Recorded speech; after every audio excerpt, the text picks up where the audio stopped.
കൂട്ടുകാരെ, രാവിലെ വളരെ വിഷമകരമായ വാർത്തയാണ് നമ്മുടെ ചാനലുകളിൽ കണ്ടത്. തിരുവനന്തപുരം പേട്ടയിൽ മാതാപിതാക്കൾക്കും സഹോദരങ്ങൾക്കുമൊപ്പം ഉറങ്ങിക്കിടന്ന 2 വയസ്സുകാരി മേരി എന്ന കുഞ്ഞിനെ തട്ടിക്കൊണ്ടുപോയിരിക്കുന്നു. പോലീസ് തിരച്ചിൽ നടത്തുന്നുണ്ട്.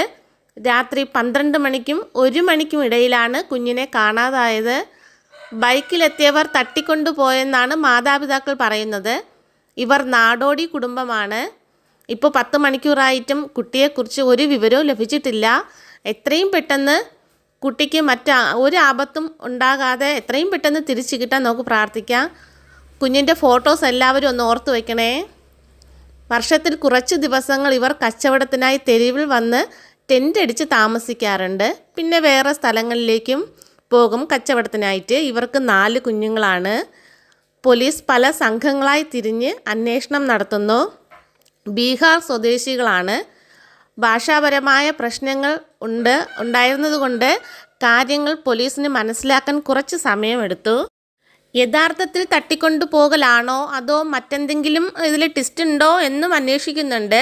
കാരണം തുടക്കത്തിൽ മാതാപിതാക്കളുടെ മൊഴികളിലെ വൈരുദ്ധ്യമാണ് ഇത് പോലീസിന് അങ്ങനെയൊരു സംശയത്തിൽ കൊണ്ടെത്തിക്കാൻ കാരണം പ്രധാനമായും ഭാഷകൾ തമ്മിലുള്ള ഒരു ഇതാണ്. പിന്നെ ട്രാൻസ്ലേറ്റ് ചെയ്യാൻ വേണ്ടിയിട്ട് വേറെ ആൾക്കാരെ വച്ചിട്ടാണ് ഇവർ കാര്യങ്ങളൊക്കെ മനസ്സിലാക്കിയെടുത്തത് പോലീസ്. കുട്ടികളെ ഉപദ്രവിച്ചാൽ കിട്ടുന്ന ശിക്ഷ വധശിക്ഷയാണ് എന്നൊക്കെ പല നിയമങ്ങളും കേന്ദ്ര ഗവൺമെൻറ് തന്നെ കൊണ്ടുവരുന്നുണ്ടെങ്കിലും അതൊന്നും വേണ്ട വിധം നടപ്പാകുന്നില്ല എന്നതാണ് വാസ്തവം. തൂക്കിക്കൊല്ലാൻ കോടതി ശിക്ഷ വിധിച്ചിട്ടും ആ വിധി ഗവൺമെൻറ്റുകൾക്ക് നടപ്പാക്കാൻ കഴിയുന്നില്ല. 100 കണക്കിന് കുറ്റവാളികൾ ജയിലിലുണ്ട്. തൂക്കിക്കൊല്ലാൻ വിധിച്ചിട്ടും അത് നടപ്പാക്കാൻ ഗവൺമെൻറ്റിന് കഴിയാത്തതുകൊണ്ട് 100 കണക്കിന് കുറ്റവാളികൾ ഇപ്പോഴും ജയിലിൽ കഴിയുന്നുണ്ട്. അങ്ങനെയുള്ളവർ കാരണം കൊടും കുറ്റവാളികൾ, അവർക്ക് യാതൊരു വിധത്തിലും ഇവിടെ ജീവിച്ചിരിക്കാൻ അവകാശമില്ല. കാരണം അത്രയും കൊടും ക്രൂരമായി ഇരകളെ വകവരുത്തിയവരാണ്. സാങ്കേതിക വിദ്യ ഇത്രയും പുരോഗമിച്ചിട്ടും ബ്രിട്ടീഷുകാരുടെ ഭരണകാലത്തുള്ള കയർ പ്രയോഗവും വച്ചുകൊണ്ടിരുന്നിട്ട് കയറില്ല, തൂക്കാൻ ആളില്ല എന്നൊക്കെ ഉള്ള വിഡ്ഢിത്തരങ്ങളും പറഞ്ഞുകൊണ്ടിരിക്കുന്നു. ഒരു ബുള്ളറ്റ് അതെടുക്കാനില്ലേ രാജ്യത്ത്?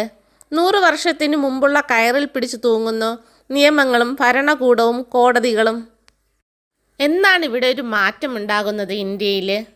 ആർക്കും പേടിയില്ല, എന്തും ചെയ്യാം എന്നുള്ള ഒരു മെൻറ്റാലിറ്റി കൂടി വരുന്നു. കാരണം ഇപ്പോൾ ഈ കഞ്ചാവ് ഇങ്ങനെയുള്ള മാരകമായ മയക്കുമരുന്ന് ഉപയോഗങ്ങളൊക്കെ കൂടി വരുന്നത് കാരണം അങ്ങനെയുള്ളവർക്ക് ഒരു നിയമത്തെയും പേടിയില്ലാതായിരിക്കുന്നു. കാരണം ഒരു കുറ്റം ചെയ്താൽ വർഷങ്ങൾ കോടതിയിൽ ഇങ്ങനെ ഒരു ശിക്ഷ വിധിക്കാൻ തന്നെ അത് ഇങ്ങനെ വാദിച്ചും ഒക്കെ ആയിട്ട് അത് വർഷങ്ങൾ കഴിയും. പിന്നെ അത് കറക്റ്റായിട്ട് ശിക്ഷകൾ നടപ്പാകുന്നില്ല. അപ്പോൾ അതുകൊണ്ട് ആർക്കും ഒരു പേടിയില്ല ഇവിടെ. അല്ലെങ്കിലും ഇന്ത്യയിൽ മൃഗങ്ങൾക്കും പക്ഷികൾക്കുമുള്ള ഒരു വിലയുടെ ഒരു 4-1 വില പോലും മനുഷ്യരുടെ ജീവനും മാനത്തിനൊന്നും ഇവിടെ ഇന്ത്യയിൽ വിലയില്ലല്ലോ. അതാണല്ലോ നമ്മൾ കുറച്ച് വർഷങ്ങളായിട്ട് കണ്ടുവരുന്നത്. എന്തായാലും ആ കുഞ്ഞിനെ എത്രയും പെട്ടെന്ന് കിട്ടാൻ വേണ്ടിയിട്ട് നമുക്ക് ആത്മാർത്ഥമായിട്ട് നമുക്ക് പ്രാർത്ഥിക്കാം. അവരെ കുഞ്ഞിന് ഒരാപത്തും ഉണ്ടാവാതെ എത്രയും പെട്ടെന്ന് കിട്ടട്ടെ. ഓക്കെ കൂട്ടുകാരെ.